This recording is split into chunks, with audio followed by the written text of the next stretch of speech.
পরীক্ষায় ভালো ফলাফলের জন্য 100% পরীক্ষিত কিছু আমল দিব ইনশাআল্লাহ তাআলা। পরীক্ষায় ভালো ফলাফল আসবেই আসবে। অনেক বড় বড় ইসলামিক স্কলাররা তারা কোরআন এবং হাদিস লব্ধ জ্ঞান থেকে গবেষণা করে 3টি বিষয়কে বাছাই করেছেন। কয়টা বিষয়? 3টি জিনিস যদি কোনো শিক্ষার্থী পালন করে, পরীক্ষার আগের রাতেও যদি করে, পরীক্ষার হলে গিয়েও যদি করে, ইনশাআল্লাহ তাআলা তার ভালো ফলাফল আসবে। দেখো, প্রত্যেকটা স্টুডেন্টের স্বপ্ন সে খুব ভালো রেজাল্ট করবে, ঠিক কিনা? আছে না? এই যে যুবক বন্ধুরা, স্বপ্ন আছে না? আছে। বর্তমান কিন্তু আমাদের পরীক্ষা চলছে, আলহামদুলিল্লাহ। আমাদের কারো সন্তান, কারো ভাই বোন, আমাদের পরীক্ষা চলতেছে। বাচ্চাদেরকে আজকে গিয়েই এই ট্রিটমেন্টটা দিবেন। চাচা, আজকে গিয়েই আপনার সন্তানকে বলবেন যে তোমাকে এই 3টি বিষয় দিলাম, অথবা আমার ভিডিওটা তাকে দেখাবেন, পারলে একটু শেয়ার করে দিবেন। কারণ এই ভিডিও শেয়ারের মাধ্যমে যদি কোনো শিক্ষার্থী বন্ধু তারা যদি এই আমলটা করতে পারে, তাদের পরীক্ষা যখন ভালো ফলাফল হবে, ওই একটা ছোট্ট শেয়ারের কারণে আপনার আমল নামায় কিন্তু আল্লাহ পাক সওয়াব লিখতেই থাকবে। সুবহানাল্লাহ। কয়টা বিষয় বললাম? 3টা বিষয়। যুবকরা, কয়টা? 3টা বিষয়। 1 নম্বর হচ্ছে, যেদিন পরীক্ষা তার আগের দিন রাতে মেধাটাকে কি ঠান্ডা মাথায় রেখে পড়াশোনা করতে হবে। খুব একটা উচ্ছৃঙ্খল, এটা পড়া হয় নাই, ওটা পড়া হয় নাই, আফসোস করা যাবে না। কি করা যাবে না? আফসোস করা যাবে না। ঠান্ডা মাথায় বই নিয়ে পড়তে হবে সাজেশন অনুযায়ী, ঠিক আছে? তবে তাড়াহুড়া করা যাবে না, গভীর রাত পর্যন্ত জাগা যাবে না। 2 নম্বর হচ্ছে, আল্লাহর প্রতি সর্বোচ্চ তাওয়াক্কুল করতে হবে। বিশ্বনবী সাল্লাল্লাহু আলাইহি ওয়াসাল্লাম তিনি কিন্তু এই বিষয়টাকে খুব বেশি পরিমাণে গুরুত্ব দিয়েছেন। আর আল্লাহ পাক নিজেই তো বলে দিয়েছেন, ওমা ইয়াতাওয়াক্কাল আলাল্লাহ ফাহুয়া হাসবুহু, those the people are depend on almighty, Allah is good enough for him. অতএব আল্লাহর প্রতি তাওয়াক্কুল রাখতে হবে। আল্লাহ, পরীক্ষার হলে কালকে যাব, আল্লাহ তুমি পরীক্ষায় প্রশ্নগুলো কমন করে দিও, প্রশ্নগুলো কমন করে দিও, প্রশ্নগুলো কমন করে দিও। এটা 2 নম্বর, আল্লাহর প্রতি তাওয়াক্কুল রাখতে হবে।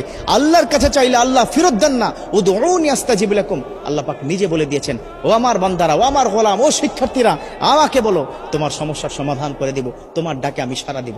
সুবহানাল্লাহ। চাইবেন কার কাছে? আল্লাহর কাছে। আজকে গিয়ে সন্তানকে বুঝাবেন, বাবা পড়াশোনা যাই করো না কেন, তাওয়াক্কুল করবে কার উপর? আল্লাহর উপর। 3 নম্বর, এই 3 নম্বরটা একটু লম্বা, বাট এই আমলটা কিন্তু করতে হবে। 3 নম্বর আমলটা হচ্ছে, তুমি যখন পড়তে বসবে তখন রব্বি জিদনি ইলমা এটা পড়বে। রব্বি ইয়াসসির ওয়ালা তুআসসির ওয়া তাম্মিম আলাইনা বিল খায়র, কোরআনের কিন্তু আয়াত। এটা 2 সূরা থেকে 2টো আয়াত সংমিশ্রণ করে অনেক আল্লাহর ওলিরা তাদের যারা অনুসারী তাদেরকে বলেছেন যে এই 2টো আয়াত যদি কোনো সন্তান পড়তে থাকে, তিনি যা পড়বেন দ্রুত মুখস্থ হবে এবং সেটা মাথায় থাকবে। কথা ক্লিয়ার? রব্বি জিদনি ইলমা, রব্বি ইয়াসসির ওয়ালা তুআসসির ওয়া তাম্মিম আলাইনা বিল খায়র, এটা পড়তে হবে পড়ার আগেই। এবং সকালবেলা ঘুম থেকে উঠে মেন্টালি ফ্রি থেকে একদম ফ্রেশ হয়ে উজু করে তারপরে যা কিছু প্রয়োজন পরীক্ষার হলে যাওয়ার জন্য সেগুলো হাতে নিয়ে বিসমিল্লাহি তাওয়াক্কালতু আলাল্লাহ বলে কিন্তু ঘর থেকে বের হতে হবে। একটা টিপস দিব, সেটা হচ্ছে পিতামাতার কাছে একটু দোয়া চাইতে হবে। আল্লাহু আকবার। একটা কথা কি মাথায় রাখবে, এই পিতামাতা যদি তোমাকে দোয়া করে দেয়, পৃথিবীর কোথাও তুমি ঠেকবে না। পরীক্ষার হল তো স্বাভাবিক একটা বিষয়। এবার পরীক্ষার হলে প্রবেশ করার পরে বিসমিল্লাহ করে পরীক্ষার হলে প্রবেশ করবে। আমরা বর্তমান সময় আমরা কি দেখি, আমাদের সময় ছিল যে পরীক্ষার হলে গেলেই বন্ধু বান্ধব হই হুল্লোড়, চিৎকার চেঁচামেচি, তুই কি এটা কি পড়েছিস কিনা, এই কি ব্যাপার, কি দোস্ত তোর কি খবর, এই ধরনের কথা বলা যাবে না।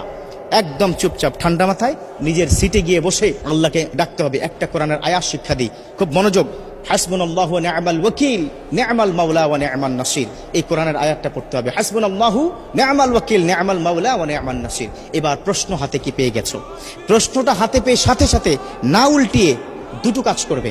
একটা হচ্ছে উপর করে প্রশ্নটা রেখে সুবহানাল্লাহি ওয়া বিহামদিহি সুবহানাল্লাহিল আযীম, এই তাসবিহ পড়ার পর ওই যে আমি শিক্ষা দিলাম না, সেটা কি রব্বি জিদনি ইলমা, রব্বি ইয়াসসির ওয়ালা তুআসসির ওয়া তাম্মিম আলাইনা বিল খায়র, এই কোরআনের 2টো আয়াত পড়ে বিসমিল্লাহ করে যখন প্রশ্নটা দেখবে, যদি কোনো কারণে কমন নাও পড়ে, no tension, don't worry, don't be frustrated, হতাশ হওয়া যাবে না।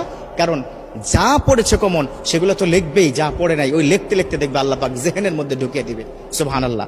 মোটা দাগে 3টি কাজ। কয়টি কাজ দিলাম? 3টি কাজ দিলাম। যদি কোনো শিক্ষার্থী সঠিকভাবে এই 3টি আমল বা এই কাজগুলো সে প্র্যাকটিস করতে পারে, ইনশাআল্লাহ তাআলা পরীক্ষায় ভালো ফলাফল আসবেই আসবে। আল্লাহ পাক আমাদের শিক্ষার্থীদের এই বর্তমান চলমান পরীক্ষায় ভালো ফলাফল করে কেরিয়ার সুন্দর করে আল্লাহ সন্তুষ্টি অর্জন করার তৌফিক দান করুক। আমিন।